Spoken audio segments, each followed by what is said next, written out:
Hello friends, how are you all? Hope you are doing well. Yes, last week we learned about the parts of sentences that we already know. There are two parts of sentences, subject and predicate. Now moving on with types of sentences. There are four types of sentences. First is declarative, second interrogative, third imperative, and fourth is exclamatory. Well, let us go through with declarative sentences. Generally, declarative sentence makes statement. Second, to relay information. Information देता है, statement बनाता है. Ends with full stop. Generally, ये declarative sentence है. वो जब वो sentence खत्म होता है तब हम full stop लगाते हैं. I like to eat mangoes. Okay, in declarative sentence, there are also two types of declarative sentence. That is affirmative, यानी कि positive. तो this sentence simply say or state something, यानी कि positive sentences. I like to read books. मुझे books read करना अच्छा लगता है. कि जनरली बताते हैं कि सेंटेंस बताता है. और पॉजिटिव यानी कि हकारात्मक वाक्य होता है. Second one is negative. This sentence express a negative meaning. क्या दिखाता है? नेगेटिव मीनिंग बताता है. Example, I don't like to read long stories. मुझे लंबी स्टोरी रीड करना अच्छा नहीं लगता. तो वो नेगेटिविटी दिखाता है. Next, second type, interrogative sentence. Interrogative sentences generally used to ask questions. Questions पूछने के लिए हम interrogative sentence का use करते हैं. It is formed by putting the auxiliary verb before the noun. Noun के आगे हम या तो auxiliary verb लगाते हैं या फिर or by beginning the sentence with WH word and end with question marks. दो तरीके से बना सकते हैं. या तो हम auxiliary verb लगा के. Auxiliary verb means am, is, are, was, were, have, has, do, does, did. इन सारे वर्ड्स का यूज़ करके हम उसको सब्जेक्ट के आगे लगा के क्वेश्चन बना सकते हैं. और दूसरा WH क्वेश्चन का यूज़ करके. और दोनों में हमें लास्ट में एंड में क्वेश्चन मार्क्स लगाना है. एग्जाम्पल देखो, are you going to garden. तो देखो सब्जेक्ट के आगे सब्जेक्ट है, उसके आगे ऑक्सिलरी वर्ब आर लगाया है हमने. और दूसरा है WH वाला, व्हाट आर यू डूइंग. आप क्या कर रहे हो. तो वो WH वाला है, यानी कि आप क्या कर रहे हो. WH क्वेश्चंस में भी WH वर्ड्स यानी कि कौन से who, what, when, where, why, how many, how much. So these all are WH words. Now moving on to the third type of sentence, and that is imperative sentences. Imperative sentences express request, commands, advice or suggestions. दूसरा, easy to recognize because the subject is always missing in such sentence. Imperative sentence आसानी से हम पहचान सकते हैं क्योंकि उसमें generally subject नहीं होता है. या तो कोई रिक्वेस्ट का भाव होता है, उसमें कमांड होता है या एडवाइस होती है या फिर ऑर्डर होता है. जैसे कि get out of my class. तो it's an order, get out of my class. तो आप देख सकते हैं इधर कोई सब्जेक्ट नहीं है. Next, please give me a glass of water. तो वो रिक्वेस्ट हुई कि मुझे पानी का एक ग्लास दो. Okay, are you getting it. Next, moving on with the fourth type, यानी कि लास्ट वन है exclamatory sentence. Exclamatory sentence express strong emotions like surprise, delight, disgust and grief. यानी कि सरप्राइज हो, खुशी हो, जैसे कि कुछ नापसंद हो. डिस्गस्ट यानी कि कोई चीज़ हमें नहीं पसंद है. ग्रीफ यानी कि दुख. Such sentences end with exclamatory mark.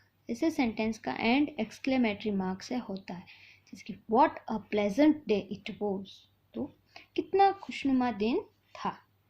यानी कि वो भाव दिखाता है, एक्सप्रेशंस दिखाता है. एक्सक्लेमेटरी सेंटेंस एक्सप्रेशंस दिखाता है.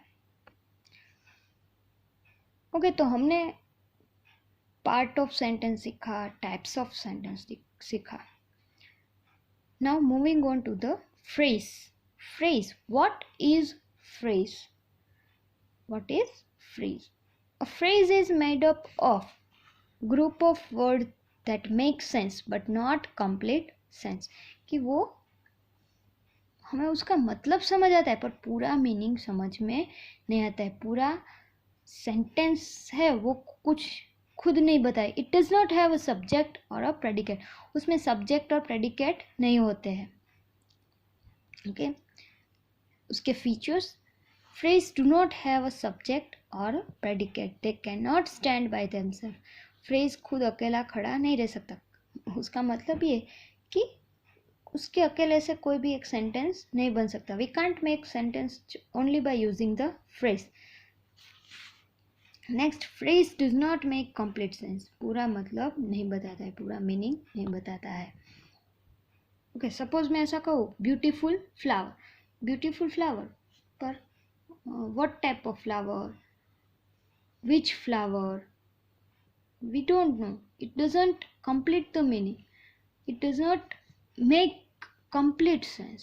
It makes sense, yes, flower is beautiful. Beautiful flower यानी कि ब्यूटीफुल फ्लावर की बात हो रही, बट कौन से फ्लावर की बात हो रही वो हमें पता नहीं है. Okay, moving ahead to types of phrase. There are 3 types of phrase: noun phrase, adjective phrase and adverb phrase. First, noun phrase. A noun phrase is one that act as a noun in a sentence. पूरे sentence में वो noun की तरह act करता है. Example, he expected to reach home early. To reach home early मतलब घर जल्दी जाने, पहुंचना. क्या एक्सपेक्ट किया था हम उसको? व्हाट से अगर हम क्वेश्चन पूछेंगे तो हमें नाउन फ्रेज मिल जाएगा. What he expected to reach home early, तो वो क्या हुआ? Noun phrase. Next is adjective phrase. An adjective phrase is a group of words that act as an adjective in the sentence. Adjective phrase वो होता है जो sentence में adjective की तरह act करता है. Let's look an example.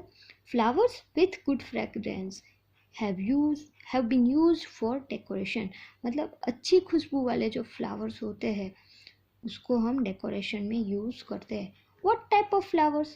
flowers का हमें डिस्क्रिप्शन है. कैसे फ्लावर्स? With good fragrance. तो वो फ्लावर्स को डिस्क्राइब करता है. With good fragrance, it describe the flowers. Second example, Rohan a boy with courage fought with the thief. Rohan कैसा लड़का है? हिम्मत वाला लड़का है, तो उन्होंने चोर के साथ लड़ाई की. तो अ बॉय विथ करेज यानी कि रोहन को डिस्क्राइब कर रहा है, तो ये क्या हुआ? Adjective phrase. And third one is adverb phrase. A group of words that performs the function of an adverb in a sentence is called an adverb phrase. Group of words जो adverb की तरह act करता हो sentence में, उसे हम adverb phrase कहेंगे.